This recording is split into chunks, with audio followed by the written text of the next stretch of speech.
మాది చేనేత కుటుంబం.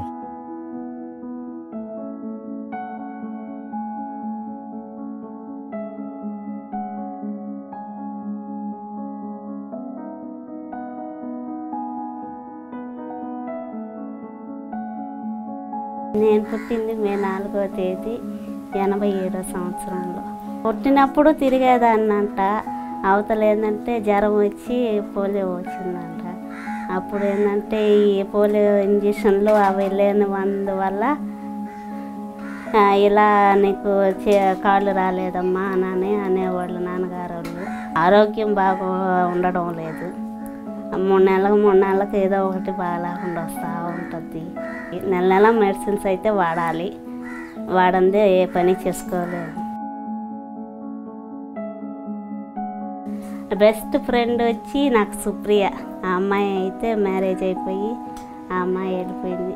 పెళ్ళి అయిపోయినా కానీ నా కాడికి వచ్చిపోతూ ఉంటుంది. ఆ అమ్మాయికే నేను బాధలు అవన్నీ చెప్పుకునేది. అందరితో పాటు నేను ఆడుకోలేను. అంతా బాగుండే వాళ్ళమే కానీ నేను అందరి లోపల ఉండేలాగా లేననే బాధగా ఉండేది. గుడికి వెళ్ళేదాన్ని కాదు, ఎక్కడికి బాలేను. ఇప్పుడే ఎట్లాగా బండి ఇచ్చారు కాబట్టి ఇప్పుడైనా చిన్నగా గుడికి వెళ్తాను.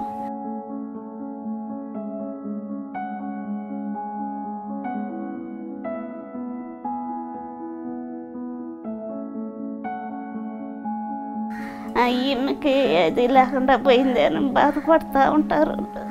మా అమ్మ నాన్న వాళ్ళు కూడా బాధపడేవాళ్ళు. నాకైతే మాత్రం వీళ్ళకి భారం అయిపోయాను కావాలా అనిపించేస్తూ ఉంటుంది. అలాంటప్పుడు ఏదో ఒకటి చేసుకుందామని కూడా అనిపిస్తుంటుంది అప్పుడప్పుడు.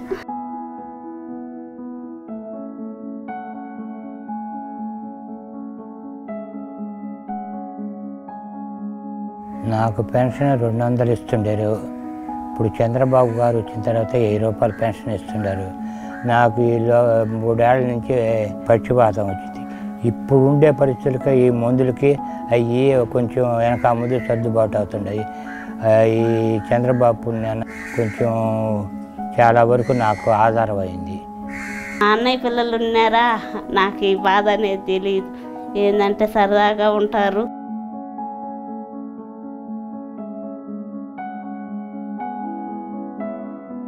ఎట్లాగో చంద్రబాబు గారు 1500 ఇస్తుండ బట్టి అవి ఒకరు ఆదరవ అవుతున్నాయి.